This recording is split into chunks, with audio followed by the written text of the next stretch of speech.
Welcome to lecture of programming fundamentals.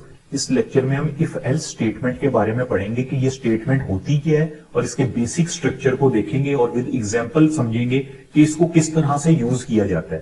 तो सबसे पहले जो इसकी डेफिनेशन है उसमें लिखा हुआ है if the expression is true, यानी हमारी जो भी एक्सप्रेशन होगी अगर तो वो ट्रू होगी। एक्सप्रेशन जिस तरह मैं पहले ही बता चुका हूं वो चीज होती है जिसमें हम ऑपरेटर और ऑपरेंड का यूज करते हैं। यूजुअली हम रिलेशनल ऑपरेटर्स को यूज करते हैं।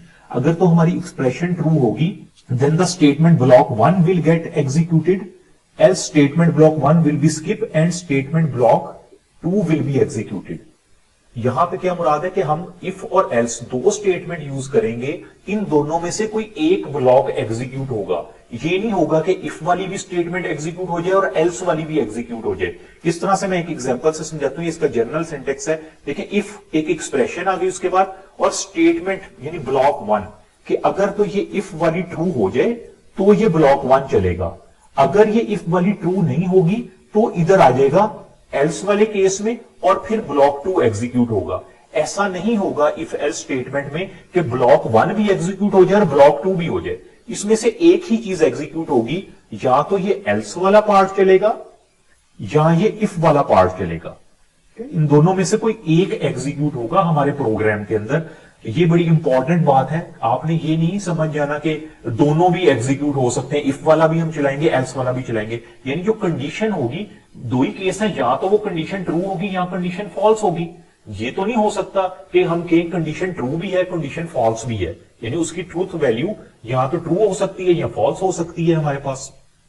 तो इसलिए इन दोनों में से एक ब्लॉक चलेगा और डेफिनेशन में भी यही चीज लिखी हुई है। अगर तो एक्सप्रेशन ट्रू हो जाए तो ब्लॉक 1 एग्जीक्यूट हो जाएगा और अगर एक्सप्रेशन ट्रू ना हो तो क्या होगा, ब्लॉक 1 स्किप हो जाएगा और ब्लॉक 2 एग्जीक्यूट हो जाएगा। और ये जो करली ब्रेसेस नजर आ रही हैं इनका मैंने आपको कॉन्सेप्ट बता दिया। अगर आप इफ कंडीशन के ट्रू होने पे, इस स्टेटमेंट के ट्रू होने पे आपने ब्लॉक 1 एग्जीक्यूट करवाया, आप चाह रहे हैं इसके साथ कोई 2-3 स्टेटमेंट और भी आप एग्जीक्यूट करवाना चाह रहे हैं, तो जरूरी है आप करली ब्रेसेस को यूज करेंगे। अगर तो एक सिंगल स्टेटमेंट ही आपने एग्जीक्यूट करवानी है ना, जिस तरह यहां पे लिखा सिर्फ एक ब्लॉक 1 लिखा हुआ है कि एक सिंगल कोई स्टेटमेंट होगी, तो फिर आप ब्रेसेस ना भी यूज करें तो कोई इशू नहीं है। लेकिन एक अच्छे प्रोग्रामर के लिए आपके लिए जरूरी है कि इस चीज को अडॉप्ट कर लें, अपनी प्रैक्टिस का हिस्सा बना लें कि आपने जब भी कोई इफ स्टेटमेंट यूज करनी है उसके बाद जो कंडीशन देंगे उस कंडीशन को आप करली ब्रेसेस में लिखें, बेशक वो एक कंडीशन हो या 2 कंडीशन हो। यानी हमारी स्टेटमेंट के ट्रू होने पे जो चीज एग्जीक्यूट करवानी है वो एक हो या मल्टीपल हो, उसको आप लिखें करली ब्रेसेस के अंदर ही।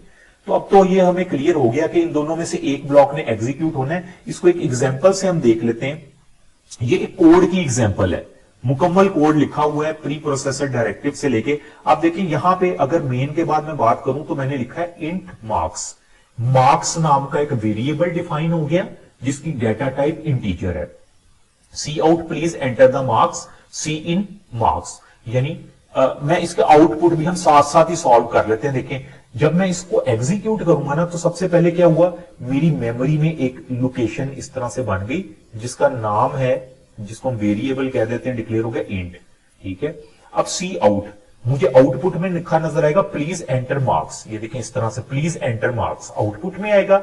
एंड एल, इसका मतलब कर्सर इस लाइन में चला जाएगा और लिखा हुआ सी इन मार्क्स, यानी अब मैं मार्क्स एंटर करूंगा। मार्क्स मैंने एंटर किए 15 और उसके बाद देखिए कंडीशन क्या है, if marks is greater than 9 तो सी आउट कांग्रेट्स गुड वर्क। यानी अगर तो ये कंडीशन पूरी हो जाए, इसको मैं इसमें सर्कल कर देता हूं, अगर मार्क्स ग्रेटर देन 9 होंगे तो ये जो सी आउट में चीज लिखी है ये एग्जीक्यूट होगी।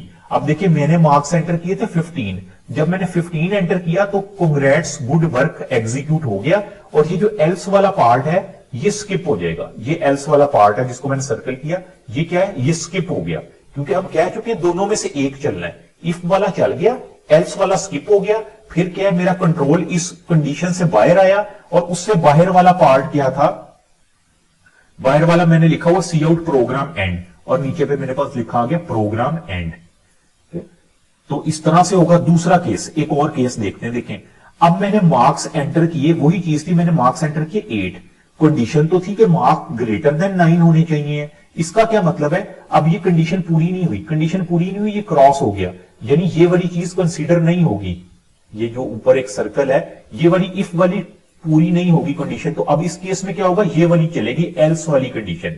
एल्स में क्या लिखा है, सी आउट बैड वर्क, तो ये देखें बैड वर्क नीचे लिखा आ गया।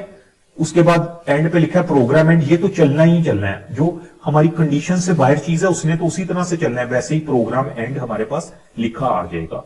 तो इस एग्जाम्पल में हमने देखा, दोनों तरह से हमने देख लिया कि अगर तो इफ वाली पूरी हो तो क्या एग्जीक्यूट होगा और एल्स वाला हो तो क्या होगा।